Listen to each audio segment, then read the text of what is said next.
Folks, the market doesn't ring a bell when something big is about to happen.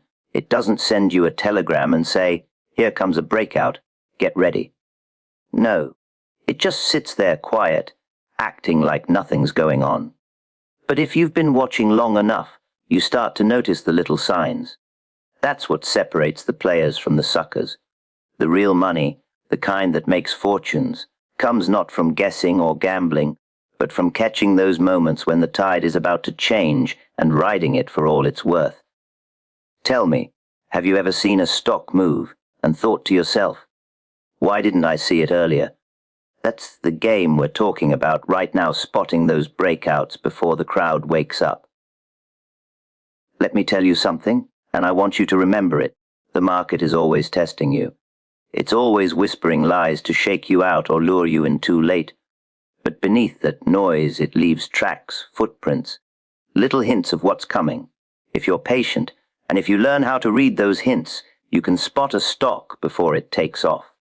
And once it does, the crowd rushes in, but by then it's already too late for them. The cream's been skimmed by the fellow who saw it first. Now, don't you want to be that fellow? I've sat in enough bucket shops and brokerage offices to know one thing: most men want action, not profit. They want to trade every wiggle, every tick. They're chasing shadows. But breakouts aren't about shadows. They're about waiting, watching, and then striking when the conditions line up. Think about it. Would you rather be in 100 trades with nickels and dimes, or in one trade that pays you dollars over and over? Which man ends up with the bigger bankroll? Here's the truth about breakouts. They don't just happen out of nowhere. Before a stock can lift off, it usually goes through a period of resting, building, coiling up like a spring. You'll see it in the tape, in the chart if you're that way inclined. The price moves within a range, not going much higher, not going much lower. The amateurs get bored. They sell out. The professionals, they're watching. They know something's being built under the surface. Have you ever seen a stock just sit there quiet for weeks, then all of a sudden, bang, it shoots up 5 points in a day? That's no accident. That's a breakout. And the signs were there all along if you knew where to look. The market is a crowd, and crowds act the same way time after time. They get excited together, they get scared together, and they get tired together. A breakout is nothing more than the moment when the crowd suddenly wakes up to what the tape has been whispering for days or weeks. But by then, if you're sharp, you're already in. You're not chasing, you're waiting for them to come in and pay you for your foresight. Isn't that the better way to play the game? Now let's talk about the trap most fall into.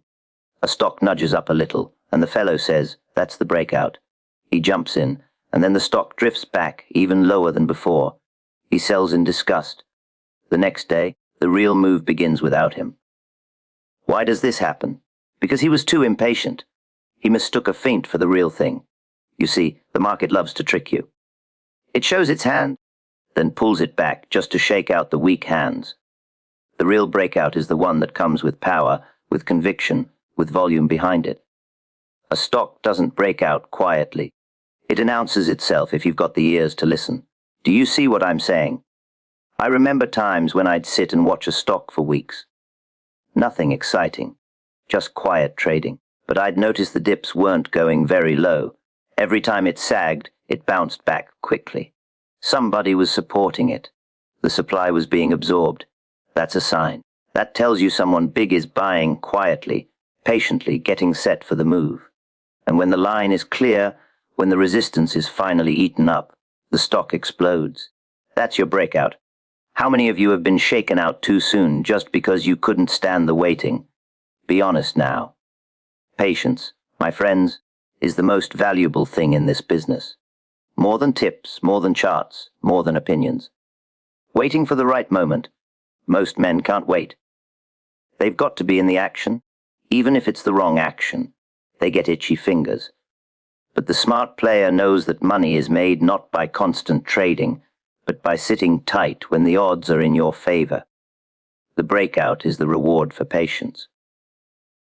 You've been waiting through the dullness, through the boredom, and then suddenly you're rewarded with a move that pays for all that waiting. Doesn't that sound like the better deal? And here's something else to think about. A real breakout doesn't just give you a point or two. It often starts a whole new trend. And a trend, once started, can run farther than you ever imagined. Men underestimate trends. They think a stock is high, so they sell too soon.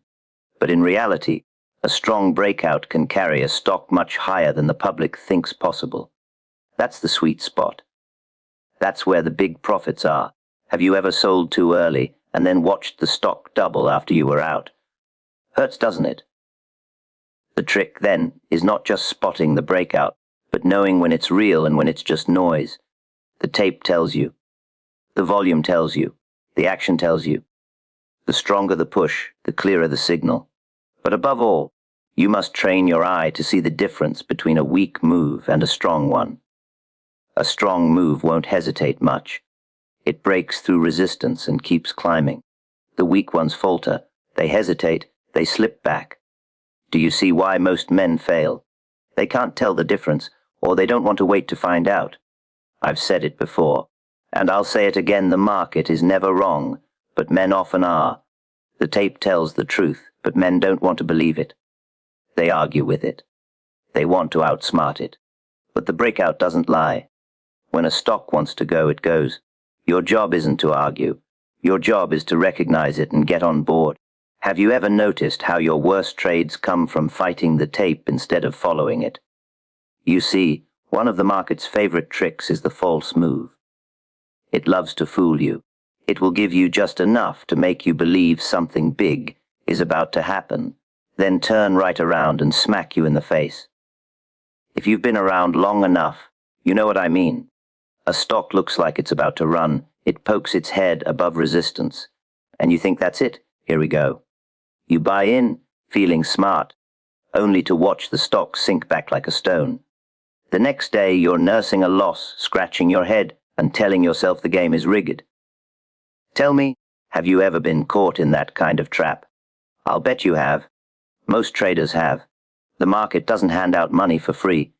It tests you, teases you, and shakes you out before it rewards you. A false breakout is nothing more than the market's way of asking, are you serious, or are you just another impatient gambler? And most men fail that test. They jump in too soon, or they lack the discipline to wait for confirmation. They want to be the first to the party, but they end up being the fool that sets the table for the real move later. Doesn't that sting? Now, here's the real difference between a false move and a true breakout. A false move is timid. It's hesitant. It pushes a little higher, just enough to trigger stops and lure in eager buyers, but there's no power behind it, no conviction. It doesn't have the strength to keep going. Think of it like a boxer throwing a weak jab just to test his opponent, not to land the knockout punch. The true breakout, on the other hand, comes with force. It doesn't just poke its head out, it charges through resistance and doesn't look back. It runs because real money is behind it, not just weak hands chasing a tick. Can you see the difference? When I used to sit watching the tape, I learned to notice the character of a move. A stock would rise above its range, but the tape looked lazy, the volume thin. That told me it was a false move, just a feint, and sure enough it would drift back into its old range, leaving the eager fellows holding the bag. Other times, when the real breakout arrived, you couldn't miss it. The tape came alive. Orders rushed in. The stock jumped through resistance and didn't pause for breath. That's when I knew the real players were stepping up, the professionals with deep pockets. And when they make their move, they don't play games. Don't you want to be with them instead of chasing shadows? Think about the psychology for a moment. The crowd wants to get in early. They fear missing out. The market knows this, so it throws out a fake signal, lets the amateurs rush in, then reverses and takes their money. Once those weak hands are shaken out, the stock is free to move without resistance. That's when the true breakout begins. The smart money waits for this. They let the crowd exhaust itself, then they step in and push the stock with real force. Haven't you ever noticed how the strongest moves often come right after most people have given up? The test for you, as a trader, is patience. You don't want to be the man jumping at every shadow, chasing every tick. You want to be the man who waits for the move that doesn't hesitate. When the breakout is real, you won't have to squint or wonder. It will be obvious in the way the stock behaves. It'll run clean through resistance, not stumble over it. The tape will be busy. The volume will swell, and the price won't retreat easily. A strong move doesn't give you much chance to second guess. It keeps climbing, leaving the doubters behind. Do you see why waiting is more profitable than guessing? I remember watching certain stocks that would creep up day after day, barely moving. Then one morning, out of nowhere, they'd gap up and trade like wild, as if someone had lit a fire under them. That's a real breakout. It's sudden, it's decisive, and it leaves no time for hesitation. If you'd been tricked by the false moves earlier, chances are you weren't ready for this one. You'd been burned, so you hesitated, and the stock took off without you. That's the irony. The false move not only takes your money, it also robs you of your confidence. So when the real move comes, you're too scared to act. Have you ever felt that sting of missing the big one right after losing on the fake one? That's the market teaching you a hard lesson. The trouble is, most traders don't learn the lesson. They keep falling for the same trap. They don't slow down to study the nature of the move. They don't ask, is this real strength or just a head fake? They only see what they want to see. They see a price nudge above resistance and call it a breakout because they're desperate for action. That desperation is what the market feeds on. The patient man, the disciplined trader, he waits. He watches. He looks for the move that doesn't hesitate, and when he sees it, he acts with confidence because he knows the difference. Wouldn't you rather be that man? Let's dig deeper.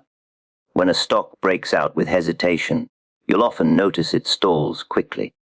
It creeps above the old high, but then it just sits there, struggling, as if it's out of breath.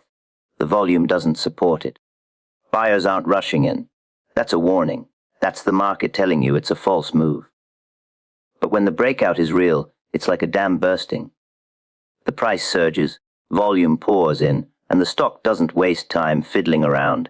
It has purpose, direction, and energy. That's the power you want to see. Have you trained your eye to notice that difference? Another trick is to watch how the stock behaves after it breaks out. In a false move, the price often slips back into the old range within a day or two. That tells you the breakout didn't have the strength to hold. In a true breakout, even if the stock pulls back a little, it doesn't go all the way back. It finds support at the new higher level and then continues up. That's a healthy sign. The market tested the breakout, found it strong, and moved forward. Do you notice how the strong stocks act differently than the weak ones? Here's something else I've learned: these strong hands don't waste time. When they decide to push a stock, they push it with authority. They're not timid. They've built their position quietly during the base, and when the time is right, they launch the move with conviction.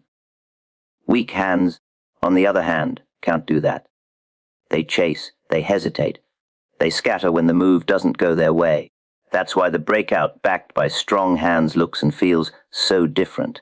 The market reveals its strength if you're willing to watch carefully. Do you see how this all ties together? Most men want a formula, a mechanical rule to follow. They want someone to tell them, buy when the stock moves 1 point above resistance.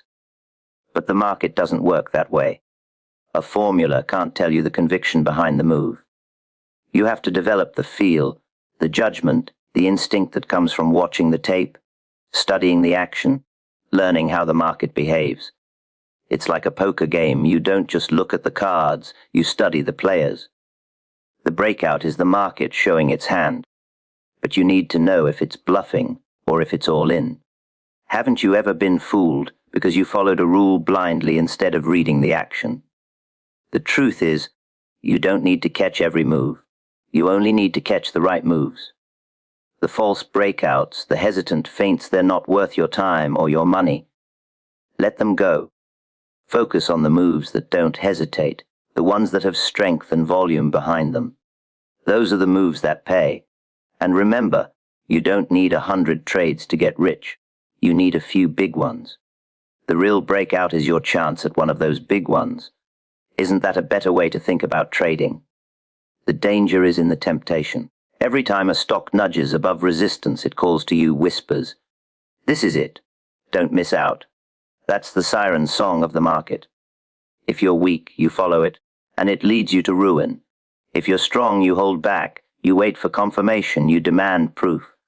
And when the real breakout comes, you don't need to be told. You'll see it, you'll feel it. It won't hesitate. It'll run, and you'll be ready. Isn't that the game we're really trying to master? You know, the market is always giving you little clues if you care enough to watch. It's like a man walking through wet sand. He can't help but leave footprints behind. The footprints I always paid attention to were the ones left after a dip. Most folks get nervous when a stock dips. They say, there it goes, the move is over. But me, I always asked, how far down does it go before it finds buyers? That's the real story.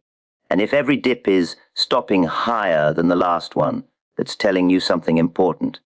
It's telling you strong hands are quietly supporting the stock. Have you ever noticed that pattern before, or do you only look at the highs? Think about it like a ladder. Every rung you climb higher gives you a new floor. If the market keeps giving you higher floors every time it slips, it's building a staircase upward. That's the action of strong hands. Somebody with size, somebody with patience, is picking up all the stock on the way down. They're not letting it collapse. They're absorbing supply. That's not amateurs playing around. That's professionals setting the stage for the next leg up. And if you're sharp, you'll see it. You'll know the game before the big move starts. Isn't it better to spot that than to be surprised later? Most traders are so fixated on the highs that they miss the real message in the lows. They chase breakouts over the top, but they ignore the quiet work being done underneath. If a stock falls to 50 bounces, then later dips to 51 and bounces, then 52 and bounces again, that's a trail of evidence. The floor is rising. Buyers are showing up sooner each time. That's no accident. That's strength. But most men are too impatient to notice. They see a dip and panic, or they sell out thinking they're saving themselves from a loss. Meanwhile, the strong hands are smiling, scooping up those shares on the cheap. Have you ever sold out too soon, only to watch the stock run without you? I learned long ago to respect the actions of the big money. They can't hide what they're doing. They leave traces in the way a stock behaves. A weak stock breaks down badly on dips, there's no one there to catch it. But a strong stock, backed by serious money, refuses to go down very far. Every time it sags, it snaps back like a rubber band. That's the strong hands showing you their presence. They may not announce themselves, but you can see their shadow in the tape. Doesn't that make you wonder who's behind the curtain? The psychology here is important. The public sees the dip and gets scared. They sell. The professionals see the dip and step in. They're confident because they know the story. They know the stock's worth. They know what they've been building toward. And every time they buy up those dips, they're tightening the spring. The weaker players are being shaken out, and the stronger hands are taking control. That's why the lows keep rising. It's the passing of the stock from nervous holders to confident ones. Have you ever thought of the market as nothing more than a transfer of shares from the weak to the strong? Now, here's the beauty of higher lows. They don't just show strength, they also set the stage for a breakout. Think about it. If sellers can't push the stock as low as before, it means supply is drying up. At the same time, demand is quietly building. Sooner or later, that balance tips, and the stock has no choice but to break higher. That's how powerful moves are born. Not out of nowhere, not by magic, but out of this slow, steady process of rising support. Do you see why watching the dips can be more revealing than chasing the highs? I'll give you an example. Years back, I watched a stock trade in a range for weeks. Every time it fell back, it refused to go as low as before. 40 became the floor, then 41, then 42. I said to myself, somebody's propping this up. I didn't need to know who or why. The tape was telling me all I needed to know. And sure enough, When the pressure built up enough, the stock broke through resistance like a cannonball. It wasn't luck, it was the footprints of strong hands that gave it away. Haven't you seen a move like that before and only understood it afterward? Another thing to notice is the speed of the rebounds. In a weak market, dips last. The stock drifts lower and stays there because nobody wants it. But when strong hands are in control, the dips are short-lived. The stock barely has time to sag before it's picked up again. That's not retail buying. That's someone with size making sure it doesn't get away from them. If you see that kind of action, quick rebounds, higher floors, you can bet something's cooking. Don't you want to be on the side of the ones doing the cooking, not the ones being cooked? The crowd always underestimates what's happening. They say, "Oh, it's just noise."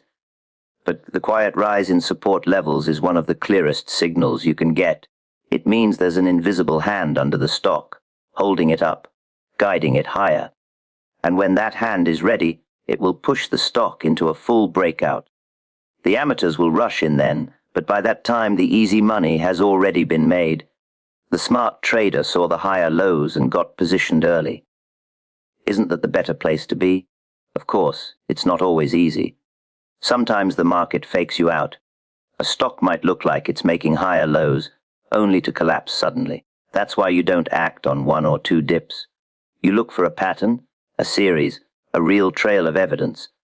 The more times the stock sets a higher floor, the stronger the case becomes. One bounce doesn't prove much, but 3, 4, 5 in a row, that's a different story. That's accumulation. That's strong hands at work.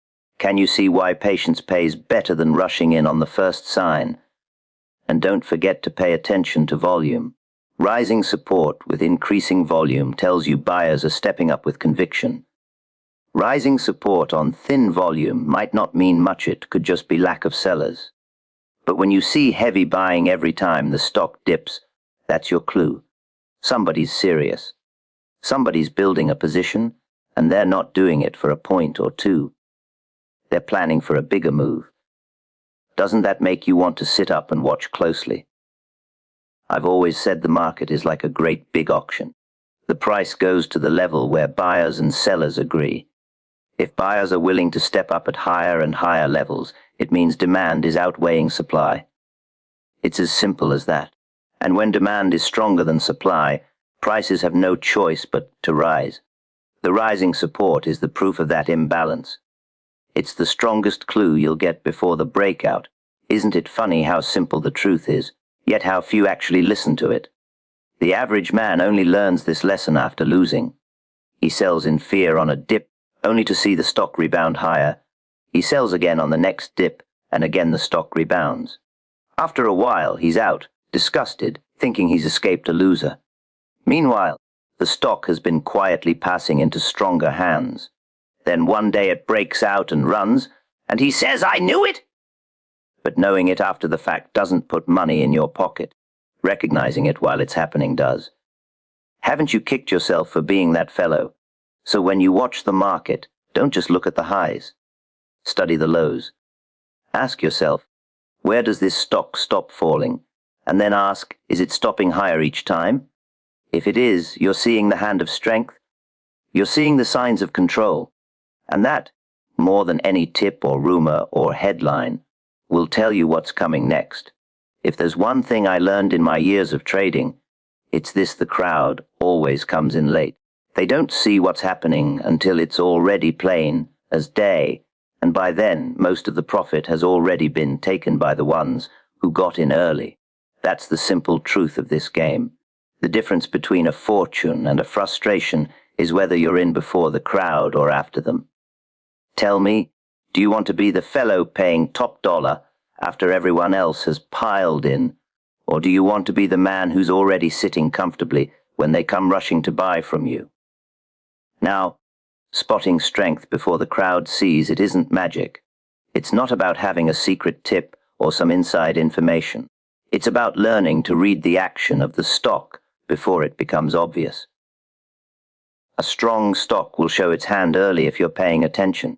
It'll trade differently than a weak one. It'll refuse to stay down on dips. It'll creep upward when the rest of the market is flat. It'll show volume at odd times, like somebody's quietly buying. These are the tells, the whispers, the little signs that strength is building beneath the surface. Have you ever seen a stock behave like that, and only later realized what it was trying to tell you? The crowd waits for headlines, for stories, for confirmation from the newspapers or from their brokers. But by the time the news hits the street, the real money's already in. Professionals don't wait for the papers. They act on the tape, on the price and the volume, on what the market itself is saying. That's how they're early. They see the strength before the crowd notices, and they're positioned when the breakout comes. Isn't that where you want to be? I can remember countless times when I'd sit in the brokerage house, watching the tape. A stock would act firm, not spectacular, just firm. Every dip was bought up quickly, every rally was steady, not wild. Nobody was talking about it yet. The crowd had their eyes on the flashy stocks making noise that day. But I knew better. I knew that steady, quiet strength was worth more than all the noise in the world. And sure enough, weeks later, the crowd would finally catch on, and the stock would explode higher.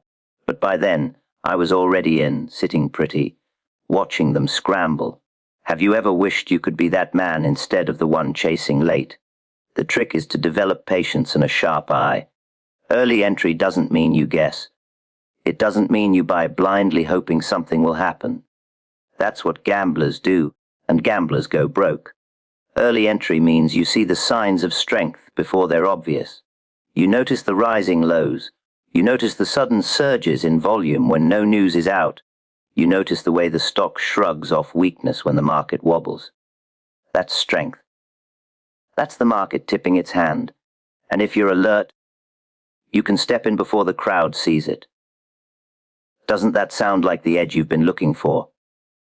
Most men think they want to be early, but they don't have the nerve to do it. They wait until the move is so obvious they can't deny it. By then, it's too late. They've missed the cream. They're buying into a move that's already stretched. And then, when the inevitable pullback comes, they're shaken out, discouraged, swearing that the market is unfair. But the truth is, they weren't early. They were late. They didn't trust their own eyes. They waited for the crowd's approval, and by the time they got it, the profit was already gone. Haven't you done that before? Waited too long, only to regret it? The courage to act before the crowd comes from one thing: experience. You can't fake it. You've got to sit and watch and learn how a strong stock behaves. You've got to take the time to study the tape, to notice the difference between weak action and strong action. And once you've trained your eye, you'll start to see it. The stock will be telling you, plain as day, that it's under accumulation, that somebody big is building a position. And when you see that, you don't need anyone else to tell you what's happening. You know it yourself. Isn't that the kind of independence every trader wants? I used to watch the crowd and marvel at how they always arrived late to the party. They'd get excited after the move was halfway done. They'd buy on the front page of the papers when the news was already out, and then they'd wonder why they never made any real money. The professionals, meanwhile, were already in, already set. The profit came not from being smarter, but from being earlier. That's the game in a nutshell. Be early, or be one of the many left fighting for scraps. Which side do you want to be on? Now, don't mistake early entry for blind guessing. A lot of men fool themselves this way. They think they're early when they're really just gambling. They buy without evidence, without signs, just because they hope. That's not early entry, that's suicide. True early entry is based on signs of strength, rising support, heavy volume on up days, quick recoveries from dips, resilience when the market turns sour. Those are the footprints of strong hands. You don't need to know their names or their reasons. All you need to know is that they're there, and they're not playing for pennies. Isn't that enough for you to follow along? It's also about discipline. Being early means you buy when things are still quiet, when there's no applause, when the crowd thinks you're wasting your time. That's hard for most men. They want confirmation, they want agreement, they want others to nod and say, Yes, that's a good trade. But the market doesn't reward comfort, it rewards foresight. And foresight means acting before the crowd, not with them. So when you're early, you're alone. You've got to have the stomach to sit there and wait, knowing that the crowd will come later and push the stock higher for you. Do you have that kind of stomach, or do you need the crowd to hold your hand? Here's the irony: being early often feels wrong. It feels uncomfortable. You're buying when nobody else cares. You're sitting in a quiet stock when everyone else is chasing the hot name of the day. You feel like you're missing out.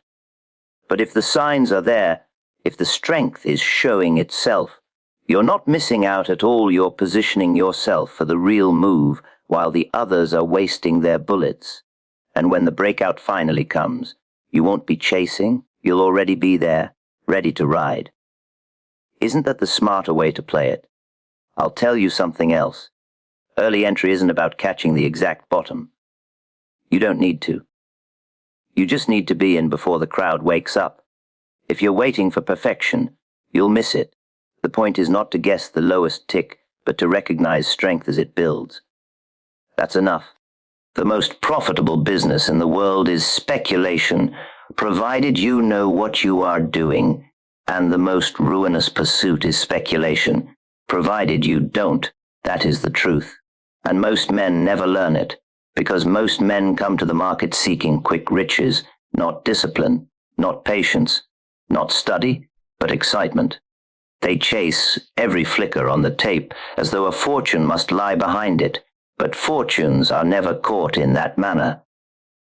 Fortunes are caught by catching the big moves, and catching them before they are plainly visible to the crowd. Do you understand that? Do you know how few men ever sit quietly, waiting, stalking the market like a hunter who has studied his game? The reason most speculators lose is because they try to catch every little swing, every minor jiggle of price, instead of waiting for the moment when the real movement begins. They act like gamblers, throwing chips on every spin of the wheel, and then wonder why they walk away broke. But the market does not pay you for gambling. The market pays you for patience, foresight, and the courage to act when the line of least resistance is clear. Tell me, do you think you can make a fortune by darting in and out for a point here, a half point there, perhaps once or twice, but not over time? Over time, it is the big swing that pays. The big swing and nothing else. I learned this lesson the hard way, as every man must. There were days in my youth when I was content to take a quick profit. I'd snatch a point and feel proud, only to see the stock march on 10 points without me. Do you know that feeling? Of course you do. Every man who speculates knows it, and every man who speculates must sooner or later face the truth. You cannot build wealth by cutting off your profits. You must ride them, you must nurse them, and you must let them grow while the crowd is still in disbelief. A big move never starts with fanfare. It starts quietly, when the market tips its hand, when the signs line up for those willing to watch and wait. The public never sees it in time. They come in when the story is on the front page, when the clerks are chattering about it on the curb, when the move is already half spent. But the professional must learn to recognize the signal before the newspapers, before the crowd, before the noise. That is where the money is. The trick is not guessing. No man can guess right consistently. The trick is observing, waiting, and acting only when the tape tells you the move is about to unfold. Have you ever waited for weeks, sitting idle, while the market did nothing worth your stake? That is the true test of a speculator. Most men cannot bear the waiting, so they fritter away their money in idle trades, and when the great moment arrives, they have neither capital nor courage left to act. A market move always begins in the same way. The stock becomes heavy on rallies or stubborn on declines. The action is subtle, but if you have trained your eyes on the tape, you see it. It is not about tips. It is not about stories. It is about the price and its behavior. The price is never wrong. The crowd may chatter, the newspapers may deceive, but the price never lies. Do you look at it with that seriousness? Or do you let your mind be clouded by what others are saying? Remember, the price is the only reality in speculation. All else is noise. There comes a moment when the stock begins to move along its natural course. The line of least resistance presents itself, and that is when the speculator must act with courage. No hesitation, no half measures, no timid probing. If you have read it right, you must plunge. That is how fortunes are made, not by a dozen little scalps, but by catching the one great move before it starts and riding it until it is exhausted. Men ask me, "How did you make your millions?" And I tell them, it was never my brains, it was never my tips, it was my ability to sit tight, to wait for the big opportunity, and to hold on once I had it. Can you do that? Can you sit tight when you are right, and resist the urge to cash in too soon? The trouble is that human nature works against us in speculation. When we are in profit, we grow nervous. We fear the market will snatch it away, so we sell out too soon. And when we are in loss, we grow hopeful. We cling to the stock, praying it will turn, refusing to admit our mistake. This is exactly backward. We ought to cut losses short and let profits run long. But tell me, how many men truly do it? Precious few. That is why the market is filled with losers, and why those who can do the opposite make fortunes. To catch a big move before it starts, one must be a student of the market, not a follower of the crowd. Study the action, study the volume, study the character of the advance or the decline. Ask yourself, who is buying here? Who is selling here? And why? The crowd never asks these questions. They act on emotion, on gossip, on the impulse of the moment. But the professional asks always, what is the market saying? Not what do I wish it would say, not what is my broker whispering, but what is the action itself revealing? And then he waits until the picture is unmistakable. Can you do that? Can you watch a stock day after day, resisting every small temptation until the hour arrives? That is the price of catching the big move. You must remember that the market is never wrong, only opinions are. The market will always show you the truth, but you must be patient enough to read it. Men destroy themselves by fighting the market, by trying to impose their will upon it. They say, this stock ought to rise, and when it does not, they keep on buying, piling up losses. Or they say, this stock is surely too high, and they sell short, only to see it climb higher and higher. But the stock does not move because you think it should. It moves because it must. And when it must, the tape will tell you. Have you learned to listen? Once you have caught a big move, the test of character begins. The market will try to shake you out. It will feint, it will retrace, it will tempt you to abandon your position. The crowd will scream that the top is in or that the bottom is made. And all the while, the stock continues along its path. The man who sits tight, who resists the chatter and the feints, who holds on until the move is truly spent, that man takes the profits. The others give theirs back. Tell me, are you strong enough to resist the market's tricks? Do you have the nerve to endure the fluctuations, or will you hand your winnings back at the first sign of trouble? I have always said, it never was my thinking that made the big money for me. It was my sitting tight. And this is the hardest thing for most men to learn. They believe speculation means action, constant buying and selling, a whirlwind of excitement. But speculation is mostly sitting and waiting, and then acting decisively at the right moment. To catch the big move before it starts, you must first have the strength to do nothing until the signal is clear. The truth is, there is nothing new in Wall Street. What has happened before will happen again, and again and again. The game does not change, only the players do, and the reason is simply human nature does not change. The greed, the fear, the hope, the impatience, It is the same today as it was 100 years ago. That is why the same patterns repeat themselves, and why the man who studies the past can foresee the future. Have you studied enough? Or do you think each day brings something new? If you think so, you are fooling yourself. The market will always test you. It will offer false starts, traps, and mirages. But when the true move begins, it will be unmistakable to the trained eye. The stock will move easily, with little resistance, and it will keep on moving despite the crowd's disbelief. That is when you must have the courage to act boldly. The timid man, the man who nibbles, will make little. The man who plunges with conviction, once the signal is clear, is the man who wins. And once in, he must hold and hold and hold until the market tells him it is time to get out. So, when I speak of catching big moves before they start, I do not mean guessing tops or bottoms. No man alive can do that consistently. I mean recognizing the line of least resistance, the true direction of the market, and aligning yourself with it at the moment when it is still fresh, when the public is still blind, when the profit potential is greatest.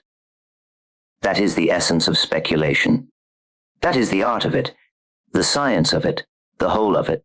Do you see the difference?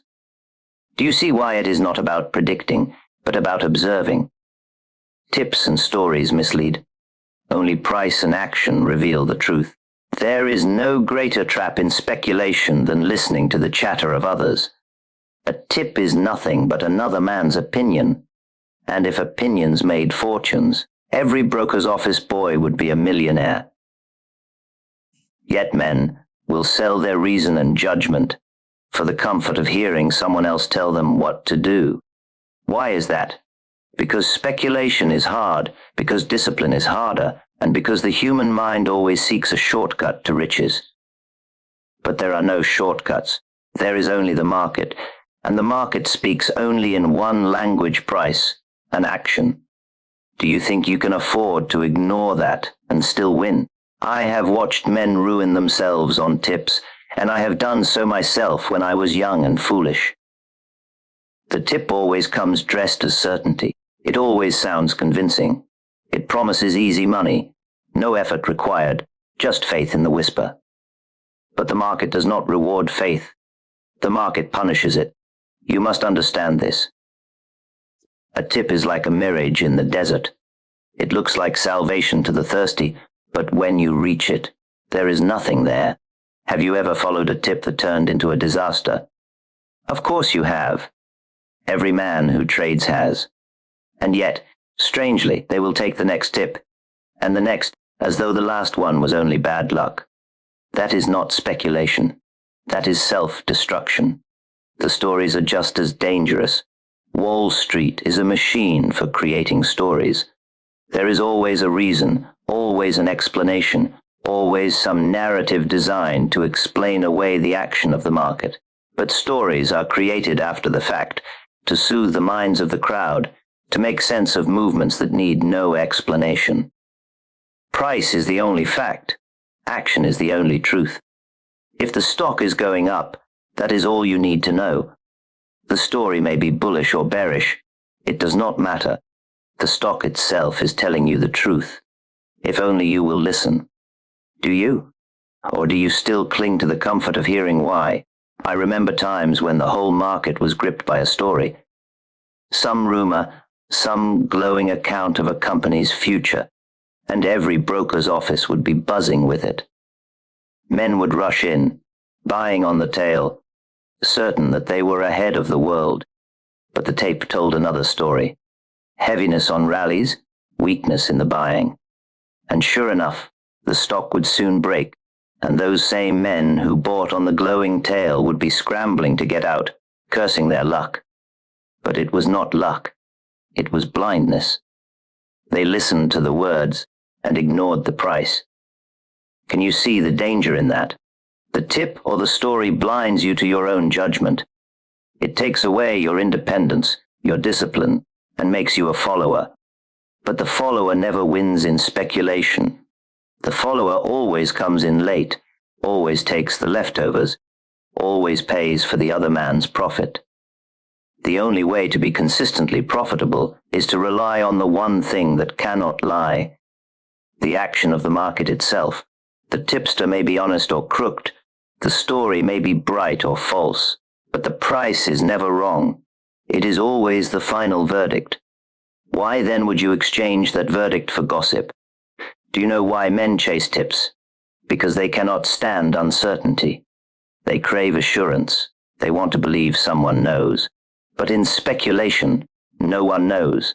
Not the broker, not the newspaper, not even the insiders all the time. The only thing that shows the truth is the market itself. That is why studying the tape, the action, the behavior of prices is the only real work of the speculator. Everything else is distraction.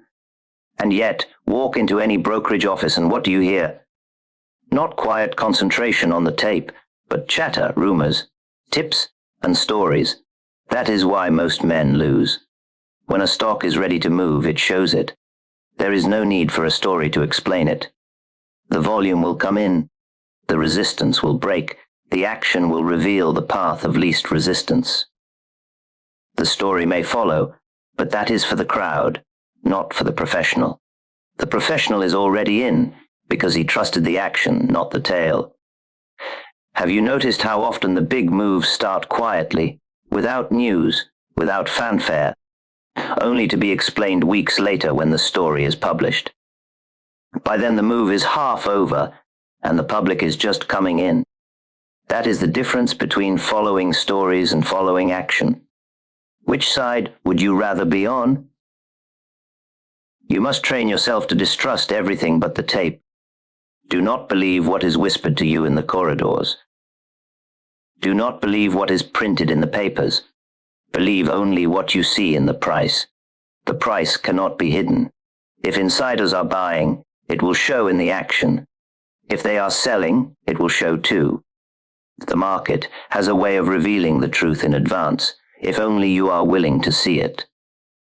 Have you developed that willingness, or are you still searching for the easy road of listening to others?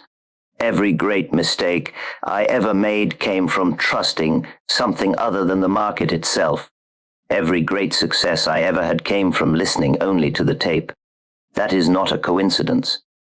It is the law of speculation. The market action contains all the information you need, but it requires patience to study, discipline to wait, and courage to act without the crutch of a story. Most men are too weak for that, which is why they cling to tips.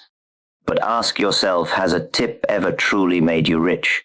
Or has it only led you into losses you could have avoided by trusting your own eyes? The danger of tips and stories is not only that they are false, but that they poison your thinking. Once you believe a story, you start to see the market through its lens. If you hear bullish talk, you ignore signs of weakness. If you hear bearish gossip, you dismiss strength. In this way, you stop being a student of the market and become a victim of your own buyers. The price action may be shouting the truth at you, but you cannot hear it because the story is ringing in your ears. That is why tips are not merely useless. They are dangerous. They cloud the mind, and a clouded mind cannot speculate. Consider how the public enters every great movement. The insiders buy quietly, with no fanfare, guided by their knowledge. The action reveals the buying before the news does. Then the professionals watching the tape step in, recognizing the accumulation. The stock rises. Only then does the story appear in the newspapers, glowing accounts of the company's prospects. And who responds to that? The public. They rush in on the story, buying from the professionals who are already taking profits. The public is always the last to know and the last to act because they trust stories. But the professional trusts only the action, and that is why he profits. Do you want to be in the crowd or do you want to be in the lead? So I tell you again, tips and stories mislead. They always have, and they always will. The only way to survive and prosper is to free yourself from them entirely.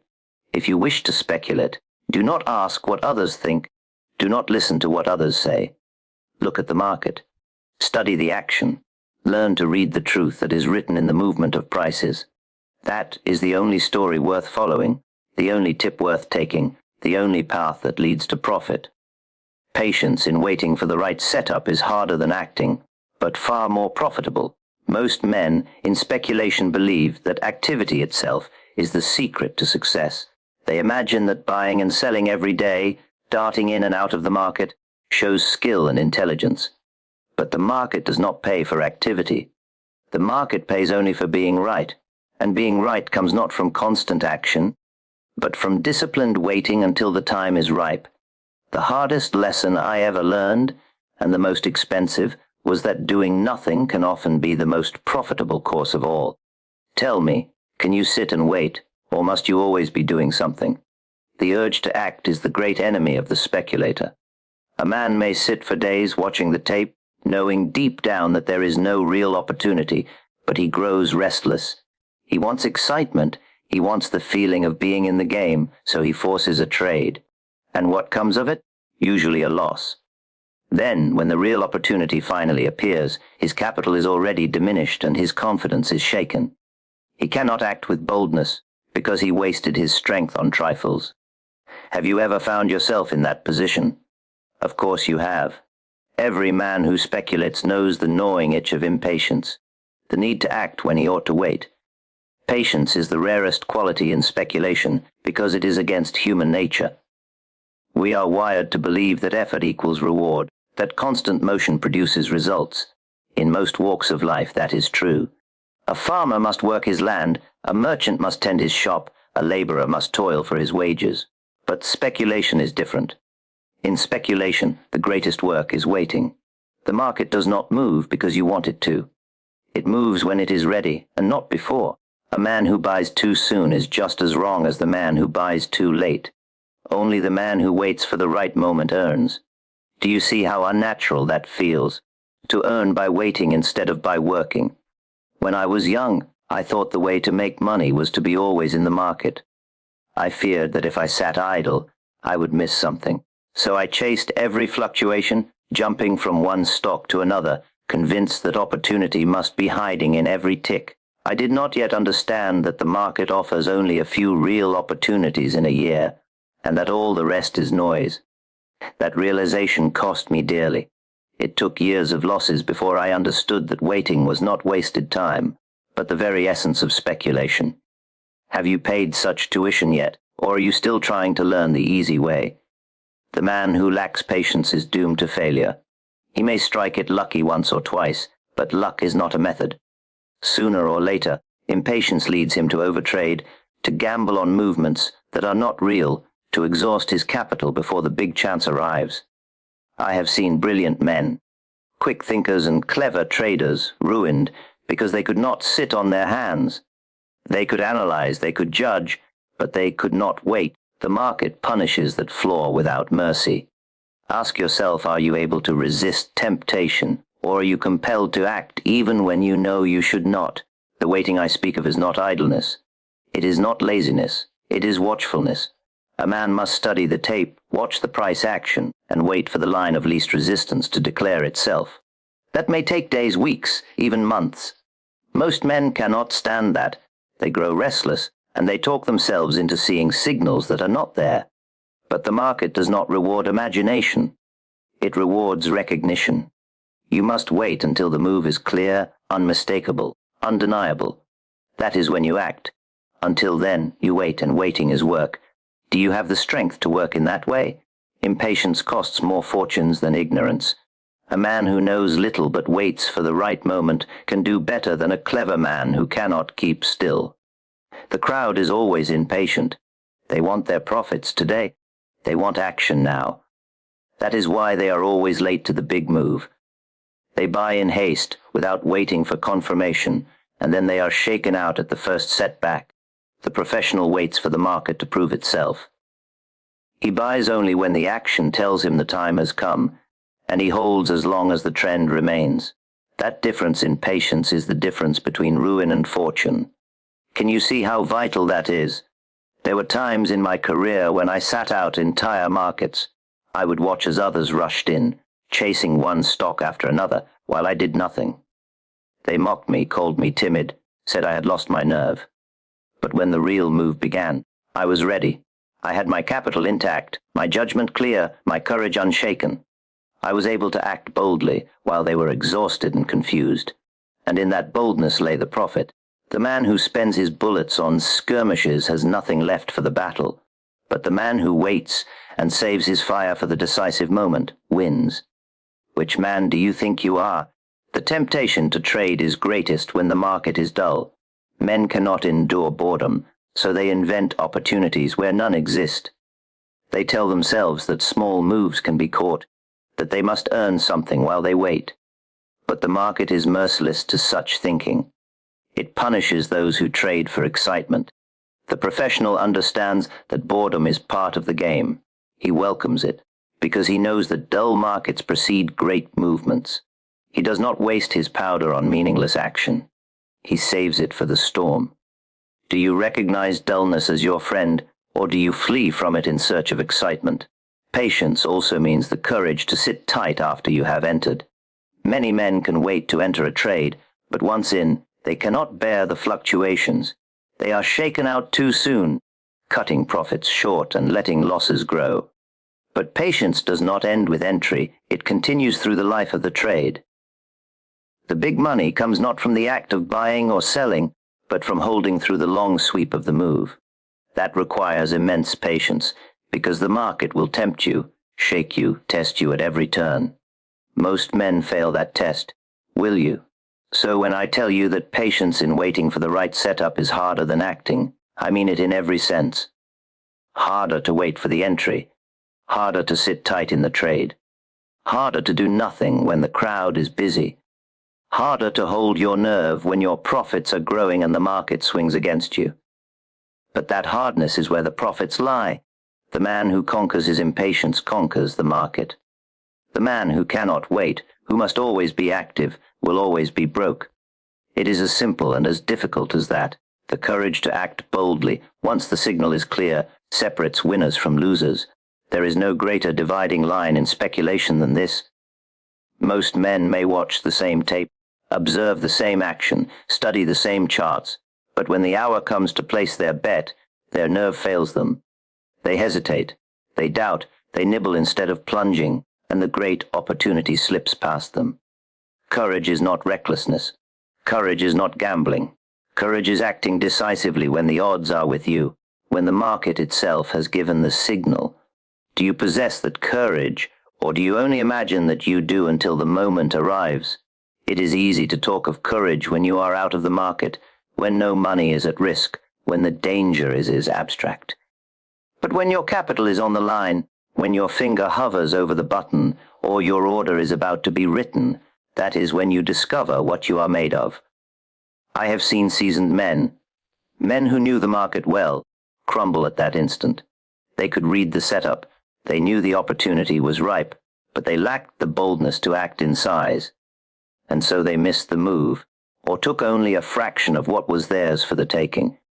Have you ever watched a great move unfold without you, simply because you lacked the nerve to commit when the time was right? The crowd never acts boldly. The crowd waits for reassurance, for confirmation, for the newspapers to shout the story. And by the time they are ready, the opportunity is gone. The professional must act before the crowd, which means he must act without their approval, without their comfort. That requires courage. The tape will give the signal. The action will reveal the truth. But it will not feel comfortable. The best trades seldom do.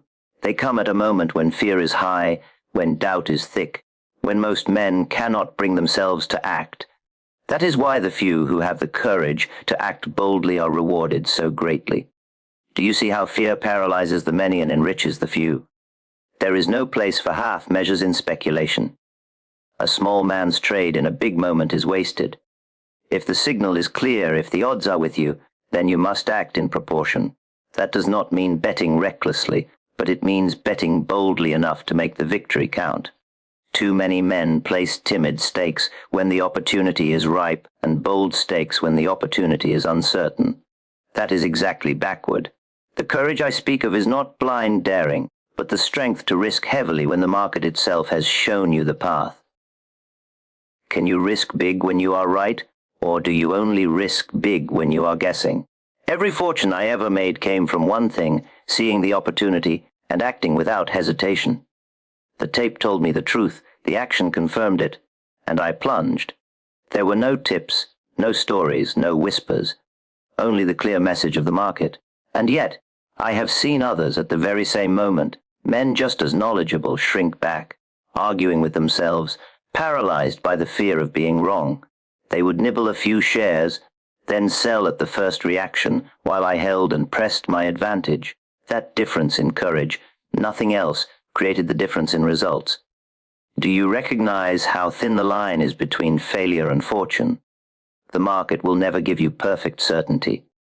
If you wait for that, you will wait forever. The signal will come, but it will always carry risk. There will always be reasons to doubt, reasons to hesitate. Courage is the ability to act in spite of those doubts, because the action of the market outweighs them. The man who demands certainty will never trade boldly enough to win. The man who understands that risk is unavoidable, but that some risks are favorable, is the man who can strike when the iron is hot. Have you accepted that risk is the price of reward, or are you still hoping to find a way to win without ever daring? I have seen the market offer only a few great chances in a year. Those chances were plain to anyone watching carefully, but only the bold profited from them. The timid man was content to take a small piece or none at all. He told himself he was being prudent, but prudence in speculation is not about timidity. Prudence is about waiting for the right moment and then committing with all your strength. There is no point in saving yourself for opportunities that never come. When the market does open the door, you must walk through it with confidence, or it will close in your face. How many times have you hesitated and watched a fortune pass you by? The courage to act boldly also means enduring the judgment of others. When you act before the crowd, they will call you reckless. They will mock you, they will doubt you, they will say you are a fool. But when the move unfolds and the profits roll in, they will envy you. Can you endure being called a fool for acting on your own judgment? Or do you crave the comfort of agreement, even if it costs you the profit? Most men would rather lose with the crowd than win alone. That is why they remain poor. There is a kind of paralysis that strikes when money is at stake. A man may study for weeks, waiting for the opportunity, and then when it comes, he is seized with doubt. He asks himself, what if I am wrong? What if this is a trap? What if the market turns against me? And while he hesitates, the move begins without him. That hesitation is death to the speculator. You must prepare yourself in advance so that when the signal comes, your mind is already decided. You act without hesitation because you know hesitation is the enemy? Do you prepare yourself, or do you allow fear to grip you in the moment of decision? I have never believed that speculation is about brains. Many clever men have gone broke in the market. It is about character, the ability to wait, and then the ability to act. Those two qualities, patience and courage, are the whole of it. Without patience, you waste your bullets on worthless trades. Without courage, you waste the true opportunities when they come. Both are rare, but courage at the moment of truth is rarer still. That is why the field of speculation is littered with clever men who knew what to do, but lacked the boldness to do it. Do you see now why courage is the dividing line? There is no greater torment than knowing you were right, but that you lacked the nerve to act boldly. To see the move you predicted unfold without you, to watch the profits accrue to others while you stand aside, all because you failed to act when the chance was yours. That is agony. I have lived it, and I vowed never to endure it again. It taught me that the market does not reward the timid. It rewards the man who dares when the time is ripe, and it punishes the man who dares when the time is wrong. The difference is the signal. The professional speculator does not trade in a chaotic market. He waits with the supreme patience of a master for the rare and fleeting moments of perfect clarity. He is not a gambler, throwing his capital at every passing fluctuation. He is a hunter, a man who knows that the greatest opportunities do not appear by chance, but are the result of a precise and powerful confluence of ideal conditions. The amateur is forever lost in the noise of the market, but the master is listening for a single harmonious chord. Jesse Livermore, through a lifetime of study, learned to recognize this harmony. He developed an unwritten formula, a mental checklist for identifying the highest probability trades, a set of conditions that, when they aligned, formed what we can call the five-star setup.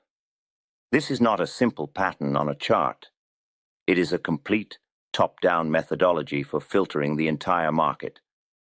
A process designed to ensure that when a speculator finally does risk his capital, the great impersonal probabilities of the market are overwhelmingly on his side.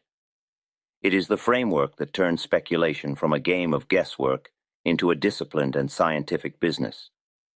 To understand this five-star setup is to understand the very essence of Livermore's genius, the secret to the analytical process that preceded his most legendary and profitable campaigns. This video will deconstruct that framework. We will reveal, step by step, the 5 critical conditions that had to be met, the 5 stars that had to align, before Livermore would even consider making a trade. This is a journey from the broadest strategic overview of the entire market down to the specific tactical details of a single stock's behavior. It is a roadmap to the mind of a master, a guide to identifying the very same high-probability setups that he himself trusted. Before we continue, please subscribe and leave a quick comment, even one word. This small action helps the algorithm show this video to more people and tells me these deep dives are worth making. For those who are committed to this journey of knowledge, who return to these lessons to sharpen their minds after the inevitable setbacks of the market, your support is the fuel that keeps this channel going. The entire process, the great foundation upon which the five-star setup is built, begins not with a stock, but with the market itself. The first and most important star that must be in alignment is this. Star number 1. The general market must be in a clear, confirmed trend. This was Livermore's first and most sacred commandment. He knew, with an unshakable certainty, that the individual stock, no matter how promising its own story, is ultimately a ship sailing on the great ocean of the overall market. To attempt to sail north in a hurricane blowing south is not an act of courage. It is an act of suicide. He learned through the brutal tuition of his own early failures that fighting the primary trend is a fool's game. He stated it as a simple, almost childishly obvious truth. The thing to do was to be bullish in a bull market and bearish in a bear market. Yet he knew that this was the very principle that the vast majority of traders, in their eagerness for constant action, consistently violated. His first job, therefore, was always to diagnose the character of the market as a whole. Was the great underlying line of least resistance pointing upward or downward? This was a top-down approach. Before he ever looked at a single stock, he looked at the entire market. He was not interested in playing for small, nervous reactions against the primary current. He knew that the big money must necessarily be in the big swing. To capture that swing, a speculator must be on the right side of the market's most powerful, all-encompassing force. No setup, no matter how perfect it may seem on an individual chart, is a valid five-star setup if this first and most critical star is not perfectly aligned. Now Livermore was a master at identifying that a bull market was underway by observing the tape's behavior, the effect of the market's internal forces. But one of his great contemporaries, Richard Wyckoff, developed a science to explain why this was happening. While Livermore was the supreme speculator, acting on the tape's message, Wyckoff was the master analyst who codified the science of accumulation and distribution, the great campaigns by smart money that create the very bull and bear markets that Livermore so masterfully traded. Wyckoff shows you the engine room behind the market's movements. To see that engine room, to understand the internal mechanics of the market, we invite you to subscribe to our new channel, Richard Wyckoff Trading Methods. The link is in the description below. With the great primary trend confirmed, the checklist moves to the next critical level of filtration. The second star that must align is this. Star number 2. The industry group must be a leader. Livermore knew that a bull market does not lift all stocks equally. The great upward force of the trend is never evenly distributed. It is always concentrated with a ferocious intensity in a select few industry groups. These are the leaders, the generals of the market army, the sectors that are the very engine of the entire advance. His rule was to confine his studies and his capital to these prominent leading groups. To spread oneself thin across the entire market, to have an interest in a dozen different sectors, was to invite confusion and to guarantee a mediocre result. It is much easier to watch a few than many, he insisted. The path to extraordinary profits was through concentration, not diversification. He knew that if he could correctly identify the few groups that were leading the charge, he could safely ignore the rest of the market. He stated it as a fundamental law. If you cannot make money out of the leading active issues, you are not going to make money out of the stock market as a whole. The leading group was not a matter of his personal preference. It was a fact revealed by the action of the ticker tape. The leading group was the one that emerged from a market correction first and with the most explosive force.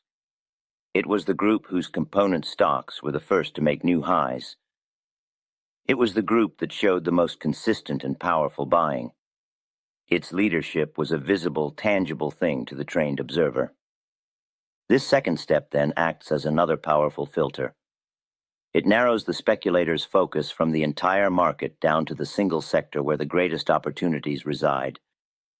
It is a process of radical simplification, of ignoring the 90% of the market that is mediocre to concentrate on the 10% that is truly dynamic. Only when a stock is a member of one of these powerful market-leading groups can the second star of a five-star setup be considered in alignment. Having completed the first two great strategic steps of the five-star setup, the speculator has achieved a level of clarity that eludes the vast majority of market participants. He has confirmed that the great primary tide of a bull market is at his back, and he has identified the single strongest fleet, the leading industry group, that is sailing most powerfully upon that tide. He is no longer lost in the vast, confusing ocean of the general list. His focus is now concentrated, his purpose clear. But the test is not yet complete. The next steps are the most refined, the tactical maneuvers that narrow the focus from the leading fleet down to the single flagship, and then to the precise psychological moment to board her. This brings us to the third and most crucial star in the alignment, the final filter of selection. Star number 3, the stock must be the leader within its group. This is the step that separates the good from the truly great. Even within the strongest and most dynamic industry group, not all stocks are created equal. There will always be one or two undisputed generals, the true leaders that move first, advance fastest, and demonstrate the most profound and resilient strength. The other stocks are mere soldiers in the ranks, following the commands of their leaders. The professional speculator is interested only in the generals. The amateur, in his perpetual and misguided quest for a bargain, almost always makes a fatal error at this juncture. He sees the leading stock, which has already had a substantial advance, and he deems it too expensive. He looks instead for the laggard in the same group, a stock that has not yet moved, and he buys it, believing it is a safer and more logical purchase. He thinks to himself, this stock is in a strong group, and it hasn't moved yet. It is due to catch up. This, Jesse Livermore knew, was a profound and fundamental misreading of the market's language. A laggard is not a bargain. It is a weakling. Its failure to advance in concert with its stronger brethren is not a sign of a pending opportunity. It is a profound and glaring warning signal.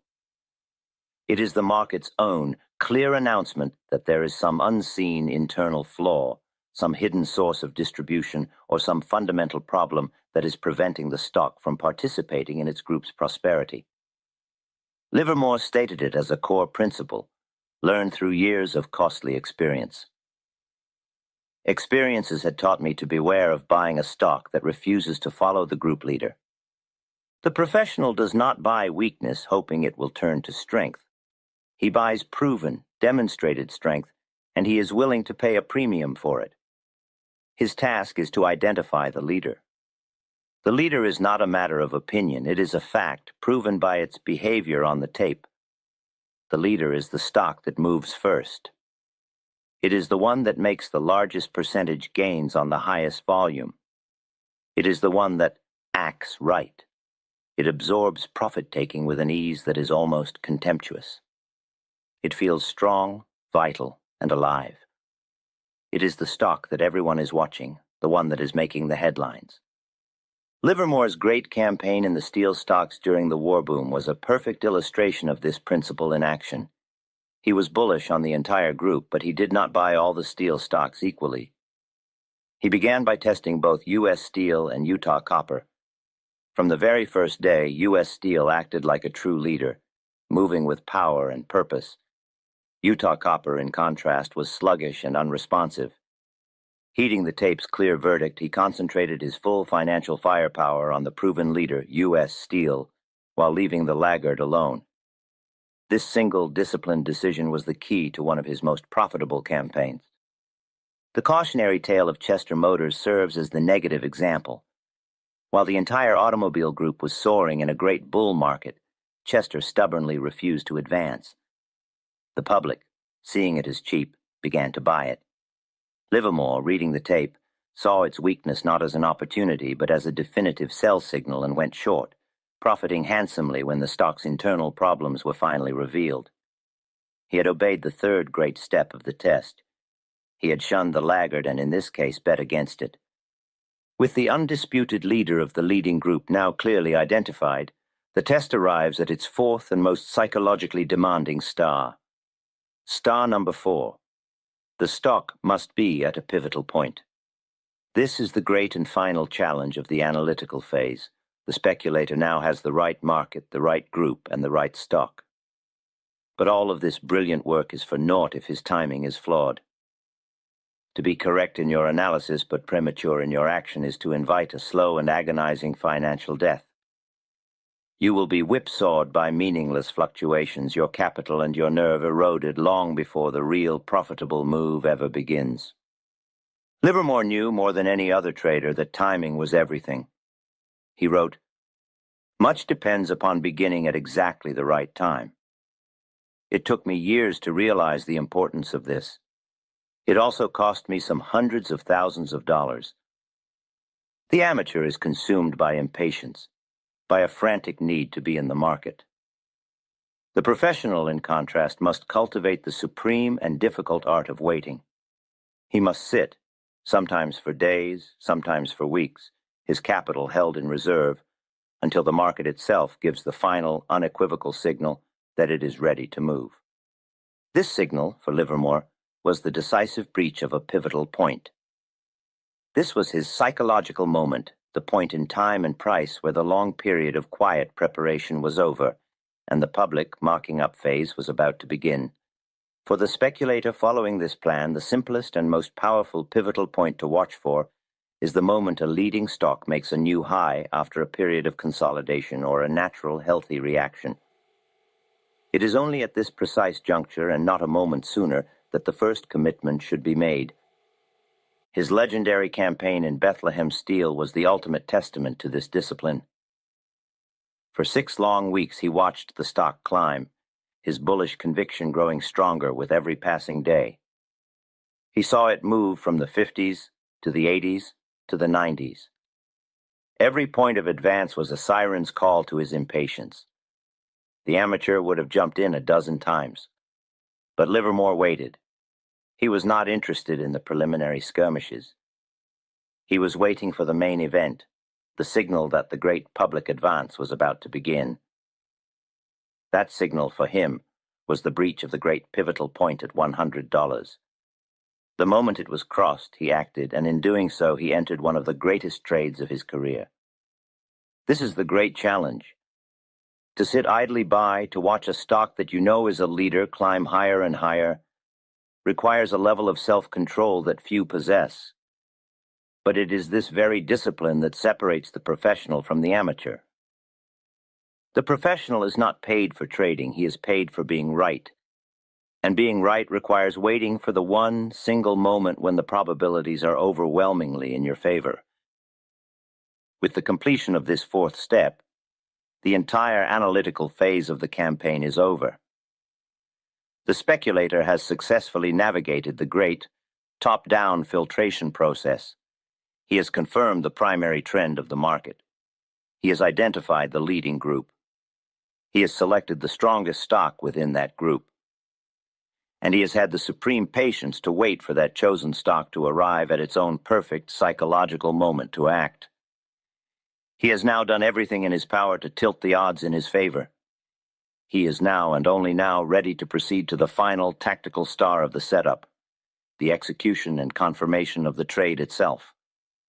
The speculator who has patiently and methodically navigated the first 4 steps of this great test now stands at the final threshold of action. The strategic stars have aligned. The great primary trend of the market is in his favor. The tactical stars have aligned. He has identified the leading stock in the leading group, and that stock has now arrived at its own perfect psychological moment, the pivotal point. The setup is almost perfect, but the master speculator even now does not act on a 4-star signal. He demands one final, irrefutable confirmation, the market's own great roaring endorsement of the move. He waits for the 5th and final star to align.